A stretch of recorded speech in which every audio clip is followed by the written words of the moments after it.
السلام علیکم ورحمۃ اللہ وبرکاتہ۔ دوستو، آج کا ہمارا موضوع ہے حاسد کا عبرتناک انجام۔ کہتے ہیں کہ ایک نیک شخص کسی بادشاہ کے یہاں نصیحت کے لیے جایا کرتا تھا اور کہتا کہ نیک لوگوں کے ساتھ، اچھے لوگوں کے ساتھ ان کی اچھائی کی وجہ سے اچھا سلوک کرو، کیونکہ برے لوگوں کے لیے ان کی برائی کافی ہے۔ ایک جاہل درباری کو اس سے حسد ہو گیا، جلن ہو گیا، وہ اس وجہ سے کہ بادشاہ کے ساتھ ان کی لگاؤ، بادشاہ کے ساتھ ان کا اٹھنا بیٹھنا، بادشاہ کے ساتھ ان کی قربت بہت زیادہ ہونے لگی تھی، تو وہ جاہل درباری نے اس نیک آدمی کی قتل کی سازش شروع کر دی اور بادشاہ سے جا کر کہا کہ بادشاہ سلامت، یہ آپ کو بدبودار سمجھتا ہے، اور اگر آپ کو یقین نہیں ہے کل آپ اس کو اپنے پاس بلائیں، جب یہ آپ کے پاس آئے گا تو آپ کے قریب آتے ہی اپنے ناک کو بند کر لے گا۔ تو بادشاہ نے کہا کہ ٹھیک ہے، تم یہاں سے جاؤ، میں اسے دیکھ لوں گا۔ وہ درباری وہاں سے نکلا اور نیک آدمی کے پاس گیا اور جا کر اسے کہا کہ کل آپ ہمارے یہاں پہ کھانا کھا لیجئے گا، یعنی میں آپ کو دعوت دے رہا ہوں۔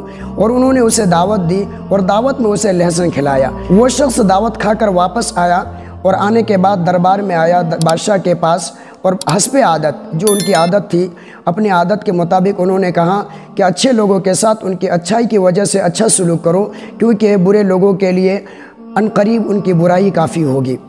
بادشاہ نے کہا کہ تم میرے قریب آ جا۔ تو وہ نیک آدمی جب بادشاہ کے قریب جانے لگا تو اپنی ناک کو بند کر لیا۔ وہ اس وجہ سے بند کیا کہ میں نے لہسن کھایا ہے، کہیں بادشاہ سلامت کو اس کی بو نہ لگ جائے، ان کی بو محسوس نہ ہو اور ان کو ناگواری گزرے، وہ میرے سے ناراض نہ ہو جائے، یعنی کہ بادشاہ کے ڈر سے انہوں نے اپنی ناک بند کر لی تھی۔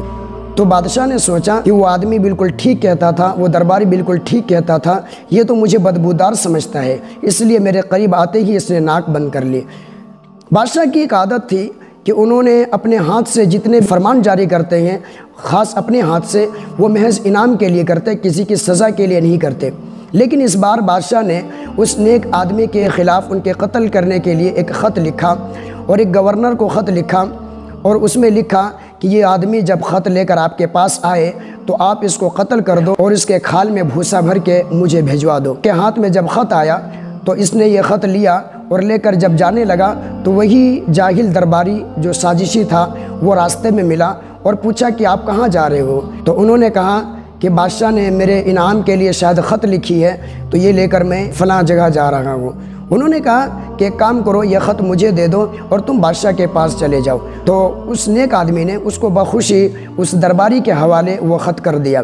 وہ درباری وہاں سے نکلا اور نکل کر سیدھا گورنر کے پاس پہنچا۔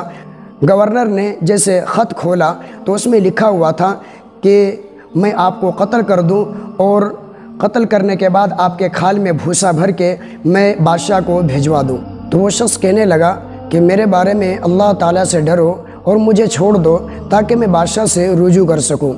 تو گورنر نے کہا کہ ایک بار میرے پاس خط آ جانے کے بعد بادشاہ سے دوبارہ رجوع نہیں کیا جا سکتا۔ آخر کار گورنر نے اسے قتل کر دیا اور اس کے کھال میں بھوسا بھر کے بادشاہ کو بھیجوا دیا۔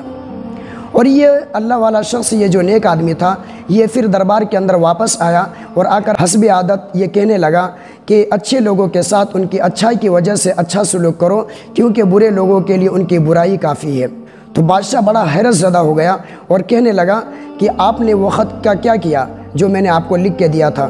انہوں نے کہا کہ وہ فلاں درباری مجھے ملا تھا، انہوں نے کہا کہ یہ خط میرے حوالے کر دو، تو میں نے بخوشی اس کے حوالے کر دیا اور میں نے کہا ٹھیک ہے، تم یہ لے کر چلے جاؤ۔ بادشاہ کہنے لگا کہ اس نے تو مجھے کہا تھا کہ تم مجھے بدبودار سمجھتے ہو۔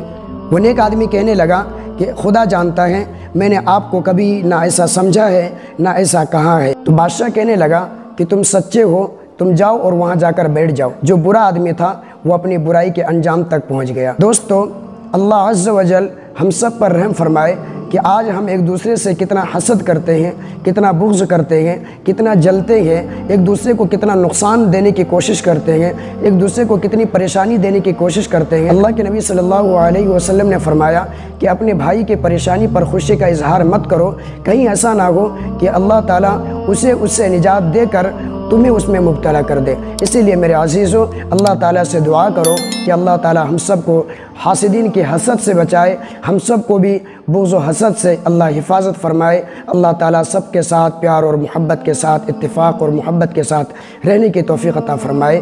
اللہ تعالیٰ کہنے سننے زیادہ عمل کی توفیق عطا فرمائے۔